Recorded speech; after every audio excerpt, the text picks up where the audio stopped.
Hello everyone, Andy Breeding here. With the release of Witcher 3 Wild Hunt, we finally come to an end to Geralt of Rivia's story. Yeah, it's sad, but every story has to come to an end, right? With The Witcher 3, I found some fun things and I found some frustrating things. Let's go over them and see if this game is actually worth your time.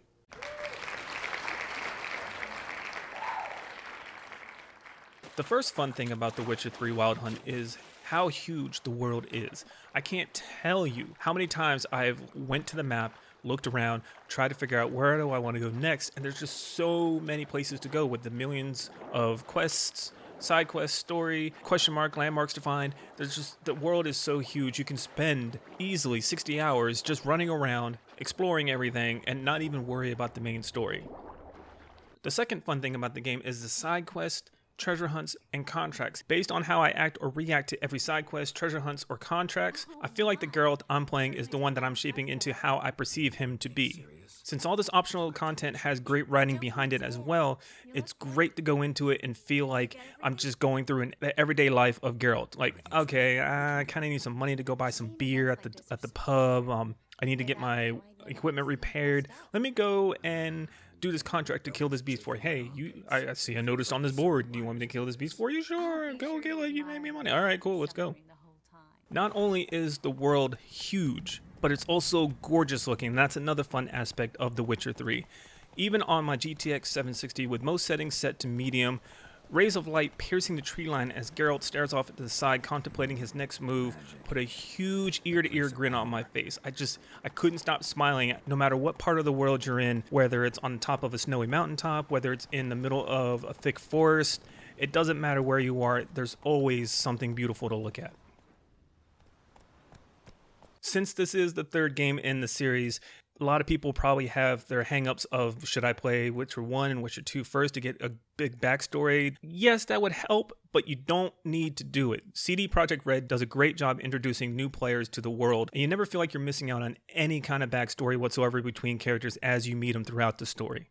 You can't have a good action RPG game without good action, and happy to say that the combat in The Witcher 3 is fantastic and a lot of fun. Thankfully, it's developed with consoles in mind, so using a controller on your PC, it feels a lot better to me. I don't know about you, but it feels better to me using a controller instead of a mouse and keyboard to play. Everything feels responsive enough, and I don't feel like I'm fighting the controls instead of fighting the enemies. On easier difficulties, yes, you can just mash the attack button and just lay waste to enemies, but on higher difficulties, you're actually going to have to plan a little bit more, which I enjoy. Nothing like sitting down, reading the bestiary, figuring out, okay, this beast here is vulnerable to these spells and this potion.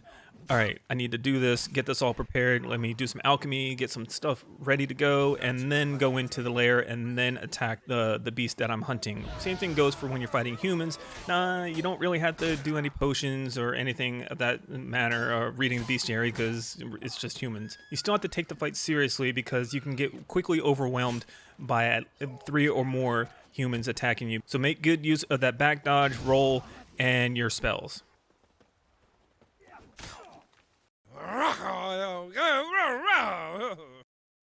Hardly any game is perfect, so here are some of the frustrating things that I found in The Witcher 3 Wild Hunt. One of the most frustrating things in The Witcher 3 is player movement being a little skittish. When trying to move Geralt from a standstill, there's a second or two of hesitation before he starts to get into a full jog. Same thing happens when he's slowing down to a stop. This makes interacting with objects in the game a little hard at times. There's plenty of times where I cursed trying to pick up loot only to either run by the loot drop or the camera angle being in the wrong position for me to pick up the loot. Your trusty horse Roach is not immune to this player movement as well, suffering from weird movement issues. There was points at a time where I was running along a trail and then there was a fence in my way, and wouldn't you know it, can't jump the fence. No matter how hard I try, can't jump the fence. And there's also other times where you're running headlong straight down a path and your horse just stops all of a sudden for no reason at all. There's nothing blocking Roach's way, and he stops. It's just a little annoying and troublesome. Another thing that's frustrating is icons on the map, not showing everything that's available in each town. Once you go to a town, you unlock the sign, the fast travel, and once you walk by shops, I assume that you would unlock the icons for them to appear on the map when you're fast traveling, so you can go, hey, there's a crafter over here I need to go to. And unfortunately, not all those icons pop up on the mini map or the main map. It makes finding shops that much harder when you have to run around each town trying to figure out, okay, where did that shop go? There are very few icons on the map. There should be a lot more. With a game that has so much loot out there in the world to pick up, you would think that they wouldn't have weight limits. But unfortunately, that's another frustrating thing in The Witcher 3 is that you have a weight limit. You can upgrade this weight limit by buying bigger saddlebags for your horse, but eventually you'll still run into that nasty weight limit and you're going to have to drop things. Just once, I would love a game to just let me pick up, if you have this much loot in the world, let me pick up every single thing so I can go back to the shops and sell them. I don't want to have to go back to a town, find someone to sell stuff to, then run back to the little loot that I left back, grab that, and then run back to the town again. Especially since things cost a decent amount of money and no one wants to leave loot behind. As you can see, with The Witcher 3 Wild Hunt, I feel as though the fun outweighs the frustrations you'll end up running into with the game. Me personally, I can't get enough of it. I have like 50 hours into the game, still not completed with the main story.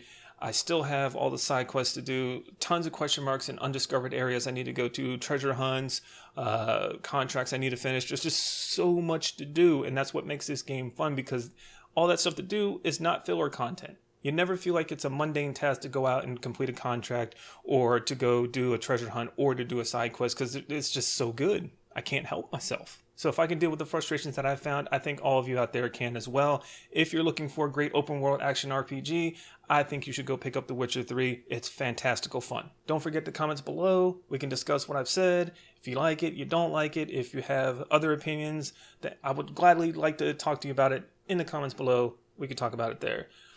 Thank you for watching, and as always, I will see you later. Bye.